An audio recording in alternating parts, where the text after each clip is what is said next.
कर्मयोगावरती विश्वास आहे आपला आणि तसाच पुनर्जन्मावरती पण विश्वास आहे. तर एखादी गोष्ट जेव्हा घडते ना, माझ्याकडे फार एक सुंदर क्लिप होते. डॉक्टर ईश्वर पुरी म्हणून आहेत. He was giving lecture to some westerners on Hindu philosophy. आणि ते म्हणले की Hindu philosophy is based on 4 pillars. Number 1, ते म्हणाले की जी गोष्ट जेव्हा व्हायची असते, घडायची असते, तेव्हाच ती घडते. त्याच्या आधीही घडत नाही, नंतरही घडत नाही, ज्याला आपण योग नाही योग असं म्हणतो. तेव्हाच ती घडते. Number 1. Number 2, don't carry guilt, don't carry regret. जे घडलं ते सोडून द्या, त्याचा गिल्ट किंवा रिग्रेट घेऊ नका, कारण की ते तसंच घडणार होतं. ते तसंच घडणार होतं. तुम्ही काहीही करू शकणार नव्हतात त्याच्यासाठी. त्यामुळे मी असं करायला पाहिजे होतं, मी असं वागलो असतो तर हे झालं, ते तसंच होणार होतं. So don't carry guilt, don't carry regret. 3, कुठलाही माणूस जो आयुष्यात तुमच्या येतो, तो माणूस कुठल्या तरी कारणासाठी येतो. You don't meet anyone without a reason. तो माणूस तुला काहीतरी शिकवण्यासाठी आलेला आहे, तुला काहीतरी लेसन देण्यासाठी आलेला आहे, तुझ्याकडनं पैसे काढून घेण्यासाठी आलेला आहे, तुला मनस्ताप देण्यासाठी आलेला आहे, तुझे 4 क्षण आनंदी करण्यासाठी आलेला आहे. परत तो माणूस दिसलाही नाही तुला. पण प्रत्येक माणसाचं तुझ्याशी काहीतरी कनेक्शन आहे. ह्या आयुष्यात नाही, आधीच्या आयुष्यात. मागच्या आयुष्यात मे बी 2 व्यक्ती शत्रू असतील, ह्या जन्मात ते नवरा बायको सुद्धा असू शकतात. कारण काय राहिलंय, काहीतरी राहिलंय पूर्ण करायचं. हा 3रा पॉइंट होता. You don't meet a person without a reason. आणि number 4, what is over is over. जी गोष्ट संपते त्याच्याकडे परत जाऊ नका. जे संपलंय ते संपलंय. या 4 फिलॉसॉफीज वरती किंवा या 4 पिलर्स वरती अख्खी हिंदू फिलॉसॉफी रिलेट करतो. मी तुला गमतीशीर उदाहरण सांगतो. मी मध्ये कुठेतरी वाचलं होतं की भीष्म पितामह जेव्हा शरपंजरी पडले सगळे बाणांच्या शय्येवरती, तेव्हा त्यांनी भगवंताला विचारलं की का मी असं काय केलं हो की मला असा मृत्यू यावा बाणांच्या शय्येवरती. बरं, भीष्म पितामह हे असे ग्रस्त होते जे त्यांच्या प्रत्येक आयुष्यात राजपुत्र होते. तर ते म्हणले, भगवान म्हणाले हे तुमचं कर्म आहे. म्हणे हो, कुठल्या जन्मातलं, जा मागे तुम्हाला दिसेल ते. तर ते मागच्या जन्मात गेले, मग त्याच्या मागच्या जन्मात गेले, असं करत करत ते 52 जन्म मागे गेले. बापरे. 52व्या जन्मात परत तेच राजपुत्रच होते आणि जंगलातनं फिरताना हातात धनुष्यबाण होता आणि रस्त्यात असं आडव्या आलेल्या एखाद्या सरड्याला त्यांनी बाणाने असं सहज उडवून बाजूला टाकलं. तो सरडा जाऊन पडला निवडुंगाच्या फांदीवर आणि ते निवडुंगाचे काटे त्या सरड्याच्या अंगात. हे कर्म आहे ते म्हणले. कुठलं कर्म कुठल्या जन्मात फेडावं लागेल ह्याचा नेम नाहीये तुम्हाला.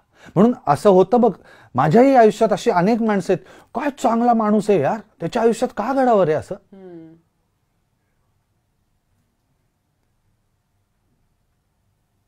माझा एक मित्र आहे, he lost his 10 year old son, then he lost his wife at the age of 38 का 40.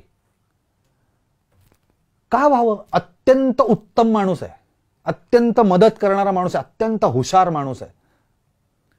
असं होतं बघ आपल्या आजूबाजूला. का रे त्याच्याच बाबतीत असं का घडलं? ह्या जन्मातलं नाहीये ना बाबा. आपण बघतो की दुर्दैवाने एखाद्याला खूप म्हणजे खरंच I feel really bad, so unfortunate that लोकांना मेंटली हँडिकॅप मुलं होतात.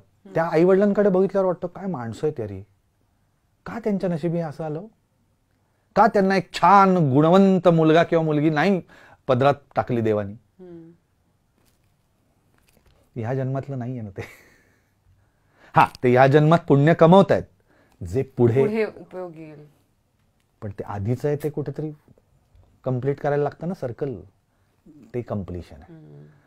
म्हणजे मला कायम असं मला विचार पडायचा तेव्हा की पण हे सगळं वाचल्यानंतर मला ते सगळं चित्र क्लिअर झालं की अच्छा असं आहे. कारण आपल्याला खूप वाईट वाटतं बघ की एखादा चांगला माणूस आणि चांगल्या माणसाच्या आयुष्यात वाईट घडलं की आपल्याला वाईट वाटतं, पण त्याचा आपण विचार नाही करत. तर त्याची उत्तरं मला मिळाली की ह्या आयुष्यातलंच नाहीये रे ते, सो डोंट वरी. माझे खूप चांगले आमचे फॅमिली फ्रेंड्स आहेत, अत्यंत परोपकारी, सगळ्यांना मदत करणारे. 30व्या वर्षी मुलगा गेला. का? पुत्रशोक तर कोणालाही नसावा. तर ह्या सगळ्या ज्या गोष्टी आहेत ना, या जेव्हा आपण त्याचे अर्थ शोधायला लागतो तेव्हा ते अर्थ आपल्याला कर्मयोगात मिळतात.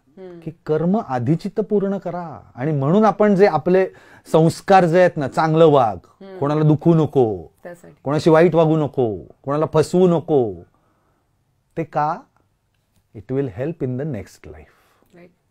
म्हणून या आयुष्यात ते accumulate, don't accumulate that in this life, so that you will be reasonably in a good position. आई वडील सिलेक्ट करता येत नाहीत ना. अमुक एका माणसाच्याच पोटी जन्माला का आलो याचा विचार आपण किती वेळा करतो. आपण का परळच्या पुलाखाली फुगे विकणारे आणि ते असतात ना, जी भीक मागतात मुलं सिग्नलवर, तसे का नाही आलो जन्माला? काहीतरी आहे आपल्यात पुण्य. म्हणून वी आर व्हेरी फॉर्च्युनेट की आपण ह्या आई वडिलांच्या पोटी जन्माला आलोय.